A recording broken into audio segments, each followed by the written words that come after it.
Hi folks, I'm the Newstarcadefan here. In the last episode, we found out a lot about Tensai from Bunny and Mizuki, and well, the cracking still continues. Tensai no doubt is a genius, but he isn't applying his genius to anything anymore.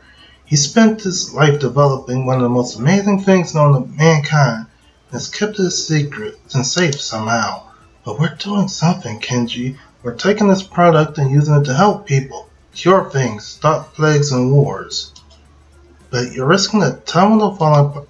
Oh, shut up with your butterfly effect nonsense. She doesn't believe in it like Kyo. We spent all this time studying and observing, being obedient little pets while the commander carried out her ultimate plan. The door we just need to open it will solve everything else. Your grandfather, his assistants, however good you think they are, Kenji, they aren't. They're stopping us from accomplishing our goals. Yeah, right. I just want to help people, I promise. I looked at her face for a long time. It was serious and pale, but for some reason, I can't believe any of you. Despite how good you're making it sound, you just kidnapped someone in order to execute your plan. You could have just asked. Like you would have said yes? Alright, fine, but you have a point, but still. Just think about it, Kenji, that's all I ask. She stood there looking back down at me. I looked up at her. Her face was partly obscured by her breasts. I tried to keep that thought out of mind, but it was rather hard when it was glaring me in the face.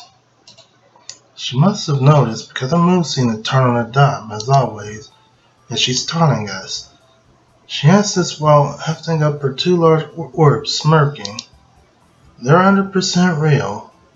Well, that's the same thing Kyo told us. She bent down, almost shoving them in my face. All I can do was just sit there and blush. Well, we're tied down, so we can't really escape. And she's starting us again. She stood and sauntered away, whistling a merry tune as she did so. I caught my breath, mulling over her words. I didn't know what to believe at this point. But even as I sat there, I wondered what Rose and Kyo were up to. Had they forgotten about me, or was there truly no way for them to get here? Meanwhile, there hasn't been any results on this location or pinpoints in either the women from contact. We don't know what they got Kenji for, and we're guessing they're using them as hostage bait, but that's not completely it. Oh, that's never it with these two. They also would have sent through a threat by now, so we don't know what their ulterior motives are. Either that or they want to wait down for a few days. But it makes no sense for these two to blame each other because Bunny and Mizuki came out of nowhere in the 1920s. And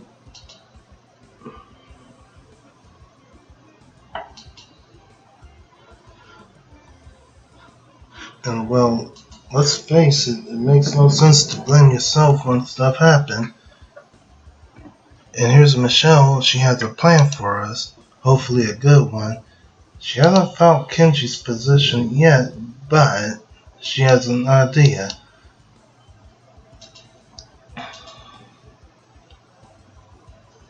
Yeah, we already know that because they're in a completely different era, more likely in the future. She's not sure, but something got spilled through. That's why they're able to get their hands on it. But we know it's an inside job, and there's only one person out of three here that knows exactly the inner workings of the time window. So they're using the time windows from hundreds of years in the future. They're both very intelligent, and they were still, either way, it doesn't matter.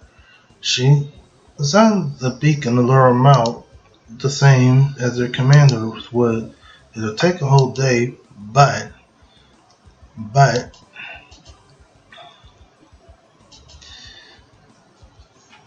something tells me this is going to be a trap. So she'll have to do what she can. It's just a gamble, so we gotta be patient. The sooner Kenji is back here to the present time, the better. And it's time to get some rest because, well, it's not gonna do any good staying up and worrying.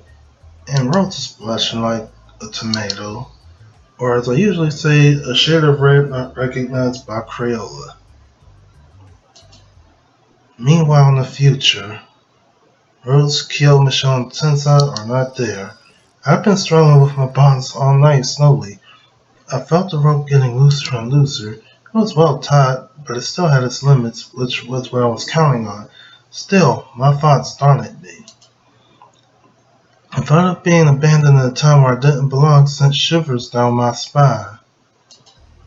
And just then, I noticed Mizuki above me, crouching on one of the pieces of scaffolding. I nearly would have jumped if I wasn't tied down. What do you want? Hello to you too. She hopped down, scaling several areas of scaffolding until she was next to me. Yeah, she will freaking kill us. You girls can't honestly be surprised. I'm not exactly in the best mood right now. The sooner you calm down, the sooner we can release your bonds. Oh, why would you do that? Well, once you accept the reality, there is no escape from your fate that you've been linked to.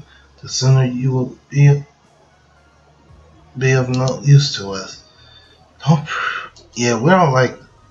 She studied the subject in depth. Yeah, this is annoying when people do that. Right now, the only thing I fear is not come out of this alive. Neither me nor Bunny or the commander have any wish harming you. You're merely a victim of circumstance chained to your own fate. If you continue down this path, you'll not like the results. What is that supposed to mean? She can't say it yet. What's the point of even talking to me? The only answer I want is, are you holding me captive forever in these experiments? No, only for a single experiment. And once it's been completed, regardless of its outcome, we shall move on with our research, and you will no longer be bothered by us. That means we're gonna probably die. But we will no longer be stopped from then on. So why don't you just get on with it then? Just do what you have to do and let me go. Pieces aren't together yet, but when they are, we'll be setting things in motion with or without your cooperation. Yikes. Well, we can't explain how this is gonna go, and we cannot escape either. With that statement, she smirked and dashed away, disappearing for almost in a plume of smoke. Continued to sit there, once again draped in the dark and in complete silence. I struggled, feeling the bonds loosen again. I was surprised neither of the girls were keeping tabs on them, making sure they were still tight. I guess I should count my blessings while I still had some. Yeah, take advantage of your escape plans while you tugged and pulled, feeling my back rub against the metal pole behind me. The bindings were off my wrists raw, made a soft creak and shifting sound across the smooth metal they were bound to. I almost gave up on the venture when suddenly I felt one wrist go slack. I pulled hard with my left wrist, feeling the tension break away slowly, bit by bit until finally I was free. The rope slid to the ground, my wrists liberated from their capture. I rubbed their soreness, grimacing as a dull pain from my arms. Not too long after, I stood quietly to see if I was alone. It didn't seem like any of the girls were there. Mizuki may have been shifted, but she had just been here. In that case, it would have been Bunny's turn after her. But she wasn't necessarily as delicate. I walked quietly towards the center of the room. What in the... On closer inspection, I confirmed my suspicion. These two girls had single-handedly recreated their very own time window. It looked exactly as identical as the one back in my own time, but with slight alterations and noticeable damage to several sections. Realizing I had to move on, I looked over, seeing a hallway, and lightly dashed towards it. I looked down and saw a row of doors. I took my time, while still knowing I had to rush in order to avoid being caught. I checked the first door slowly. I turned the handle, looking in. Outside was pure blackness on the small desk lamp illuminating a black corner. It seemed the sort of study that looked a bit like my room, with black walls and darker furniture. I shook my head and closed the door, making my way towards the next door. Another office-like room. I figured it's always just like the one in our place, where the bedrooms climb one wall. They probably admired the blueprints that T tried to replicate the time window as accurately as possible. I walked down another hallway trying to map out the facility. This side elevator was the elevator room. No, the bathroom. I couldn't tell he's from west or from south at this point. I had to guess. I heard footsteps not far behind me. I panicked, jumping in the nearby room. Already lit with the door completely ajar. I stepped in, hoping it would be on. Or, yeah. As I got closer in, I heard running water. Was this the bathroom? Could there be possible sewer drain that I could access, or that I could climb through and make my way out of? There was hope. It seemed wasteful of water. However, leaving the sink running, I suppose I shouldn't expect much more from evil time jumpers. The words of Bunny and Mizuki were echoing in my mind. I still pushed them out, without running rampant in my head. Could they be manipulating me, trying to brainwash me completely into joining their cause? I've had enough of them. As soon as I've given myself a few minutes of hiding in this bathroom, left in the elevator and more footsteps. I rushed towards one of the stalls, assuming it was a toilet, and closed the door. Bad move, Kenji, because you're gonna have a naked girl in there. You're really gonna... Yeah, you're gonna have a naked girl in there. It's Bunny. You should have known this by now. And she's about... And Bunny wants to play. I fell from the shower stall onto the floor, scampering back on my hands and butt, and the new Bunny stepped on the shower towards me. We are. Before I even stand, she was standing in front of the doorway, and yeah, we know the Koichi was there. And there's where the arguments and ribbings began. She turned her head back towards me, grinning broadly. But she's not complaining about this. It could have been worse. Oops. Huh, Mizuki is jealous. And we're both hammered. I wanted to have something. Yeah, you know, girls gone wild stuff. Mizuki rolled her eyes as her assistant's like professionalism stepped back towards me. I tried to dodge a grip around her, then let my fingers go back behind my collar. And, well, we're about to see something we should not have. There's a saying that never ask questions you're not prepared for the answers for. This is one of those situations. And, well, once Bunny is dressed, we're going to get that answer.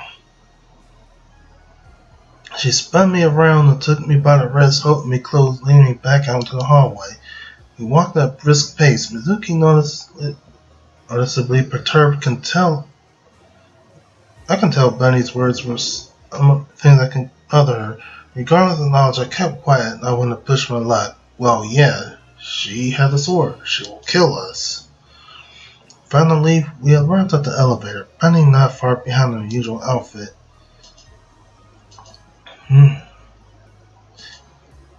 Yeah, Bunny's not too happy about this. The elevator dinged and swung open, Mizuki guiding me inside. Although this was my original goal, here with Bunny and Mizuki by my side was not very reassuring. Further and further up the elevator climbed as both Bunny and Mizuki remained in complete silence. I dared not break it. Finally, another ding, the elevator came to a close. The door swung open slowly and the two girls led me forward. This, ladies and gentlemen, is something you're not going to expect. The future. Desolate, dilapidated, and death. It looked like the exact same place as the lab was built in, a large field near the middle of nowhere, a small city not far away, and the city has been demolished, crushed, dilapidated. It didn't look like repairs had been done in centuries, let alone 50 years, and the field was yellow, water starved dry. But most of all, the lab we exited. Yeah, we pieced it together. Their reason for wanting to alter time was to prevent all this from happening.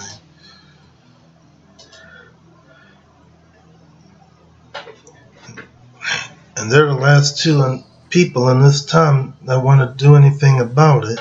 They thought it was a myth, but with the inside information, they want to get rid of famine, disease, and war and disaster, and man-made disasters rather. And there was not much they can do with the time window the first time because all they can do was send the stress beacon, and they can only send one. And they got a response and instruction, a complete line of them, and they followed them to the letter and were able to power the time window once more. They're trying to alter their timeline so they can save themselves.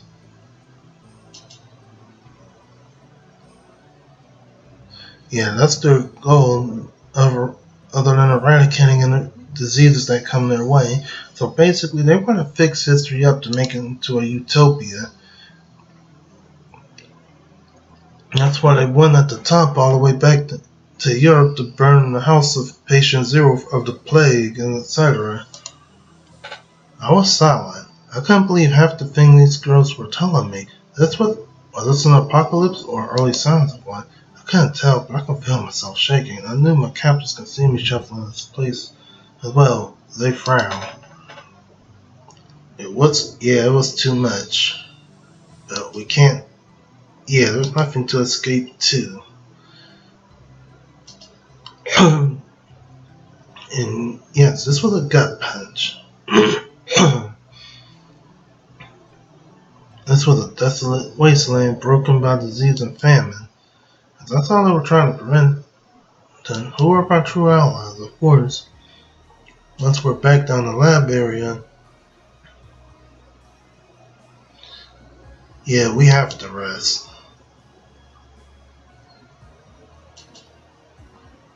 What is Project Paradox? Obviously it's about creating Paradox, but that didn't involve me. That was a big question.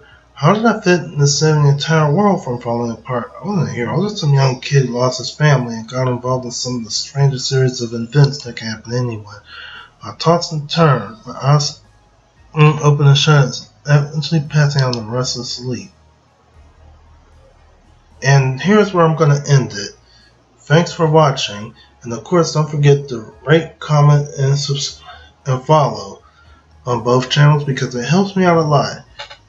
And anyways, I'm the Newstarcadefan here saying thanks for watching, have a good night or day wherever you are, and of course bye for now.